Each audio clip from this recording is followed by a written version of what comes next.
All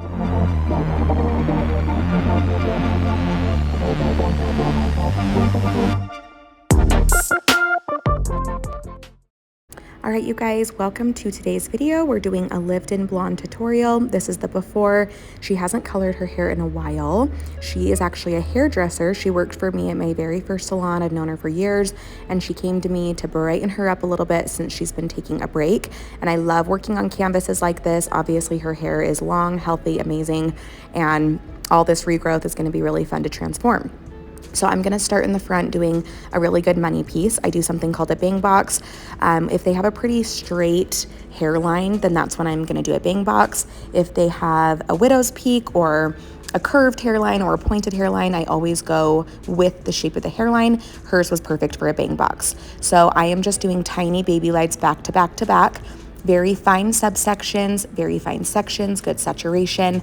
And then as we work our way towards the back of the bang box, I'll spread out a little bit. And the closer the better if you're wanting a bright money piece that pops, but you'll kind of just do what you're wanting the result to be. If we wanted it to be a little bit of a less drastic money piece, then maybe I would just start spacing out sooner or not do them as close together. It's kind of just up to you and the result you're going for. But for her, we really wanted to do a lived-in blonde. We wanted to enhance her natural regrowth color, give her the pops around the face, give her some brightness and dimension, and she wanted a bold money piece. These are the money piece foils that are coming out very, very soon. Stay tuned. We will have a launch date very, very soon. They're called Made of Money, and they're like the perfect size for the money piece, the hairline, any of those like small areas that you need to do a lot of detail work in.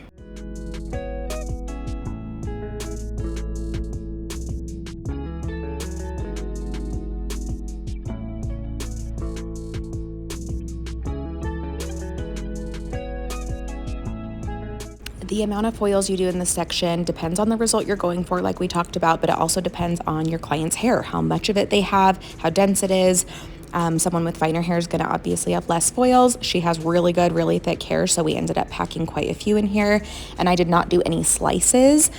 Slices are great, especially for like really vibrant, fun money pieces. But with her, I really did want to keep it natural looking, even though we want a bold money piece. And I didn't want it to grow in looking like a stripe, especially since she likes to be low maintenance. She has twin boys. She's a working mom. She doesn't want to get her hair done every 6 to 8 weeks. So I need to make sure that this grows in really, really soft for her. So I'm definitely doing a lot of foils here, but doing the highlights rather than a slice is going to give it a more natural grow out.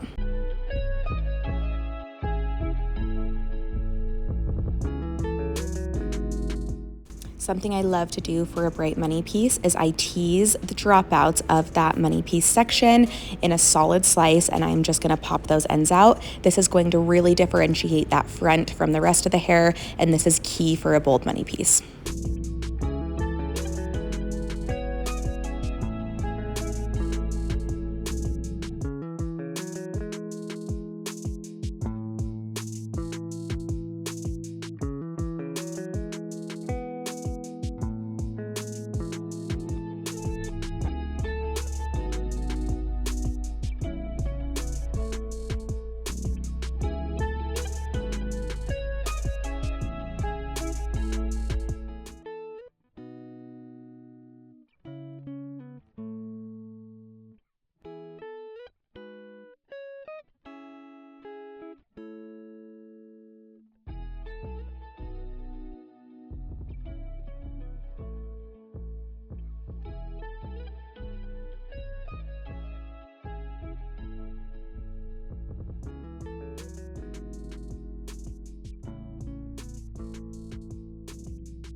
So for this technique, we're doing a half placement. So I have McKenna under there. She's going to do about 9 to 12 foils in the hairline underneath, some on the sides, some in the center. And then I'm starting right here above the ear on an angle so that I can frame her face very nicely and then just kind of work into a more lived-in pattern as I go. This is also going to help tie in that bang box so it doesn't look solid in the front. I'm just starting off doing smaller baby lights, kind of the same way I did the bang box with, you know, very fine pieces, really good saturation, not a ton of dropouts, and then I will start spacing them out. And then I'm also going to mix up the different stitch patterns I do. Around the face, I'm doing the finer baby lights I've been talking about. That's what McKenna's doing underneath as well to give us that high impact around the hairline. But then as we get into the interior of the hair, I'm going to do something I call dim lights, which I will explain when we get there.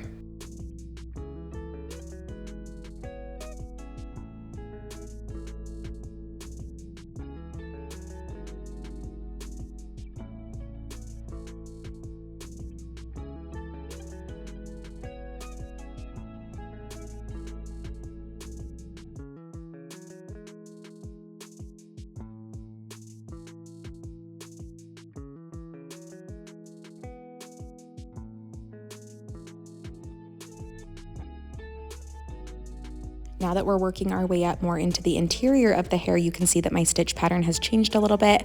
I'm leaving bigger subsections and my stitch pattern is more defined. I like to call these dim lights. That means a dimensional highlight. So when you do a baby light, you're looking for maximum brightness. You're looking for a really clean grow out. You almost want it to look like it grew out of the head that way because those, you know, sections are so fine, it even can look like a slice. But with this pattern, I really want it to be dimensional. So you can see the spaces in between the stitch pattern. You can see that there is, you know, a chunkier highlight effect. And I call these dim lights because this is really going to give me that contrast, that brightness. It's going to help that dimension stand through. Her natural hair is going to shine through these pieces, and it's going to really give us that depth and also the brightness in that same area. And that's what I start doing as I work my way into the interior to give us that lived-in look. And the sections are still really fine. I'm not doing like a big chunky piece, even though my highlights are more spread out. So a dim light is amazing for something like this. And I don't know about you guys, but I always end up mixing and matching techniques even on one client. So we've done baby lights, dim lights, we've done dropped out ends. You know, a combination of all those different things is really going to help you achieve the result you're looking for. I'm also tipping out these ends. I'm doing the teasing technique that I did around the hairline, but around the hairline, I did straight slices to give that brighter pop. Here, I am just doing a teased out end with dimension. So I'm doing dim lights at that teased out area, and this is going to give us a pop of brightness throughout wherever I put these foils, but not so solid.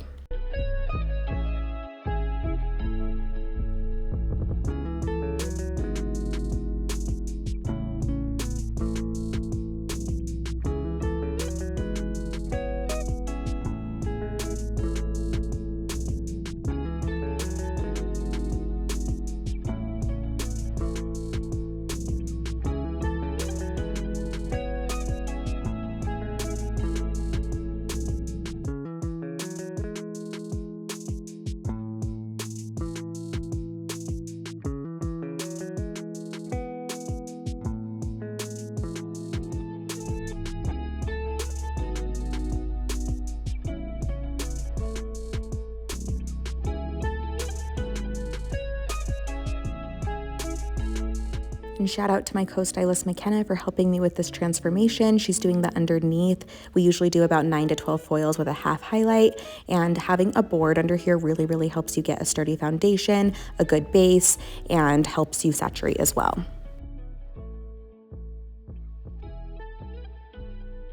Now onto the fun part of toning. So we have her all rinsed out.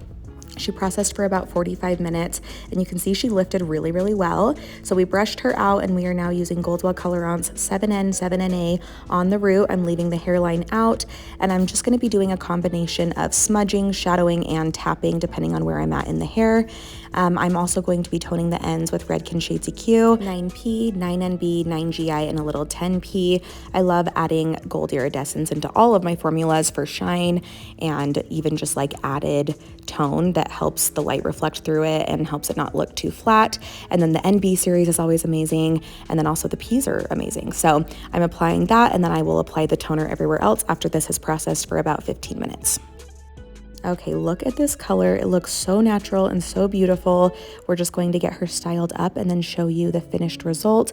But I love the way this turned out. I love doing colors like this because they're very low maintenance, but they're also beautiful and show-stopping, and they're honestly like my favorite things to do. We're curling her with the J-Wave 1-inch iron, and I love this iron because it just holds for days. We're using Unite texture spray and hairspray to kind of give it that hold and texture and just really good grip. And let me know what you guys thought of this. I loved this color. Let me know if you would like more tutorials like this one, maybe a brunette version, or just whatever else you guys would like to see. Thank you guys so much for watching, and have a great day.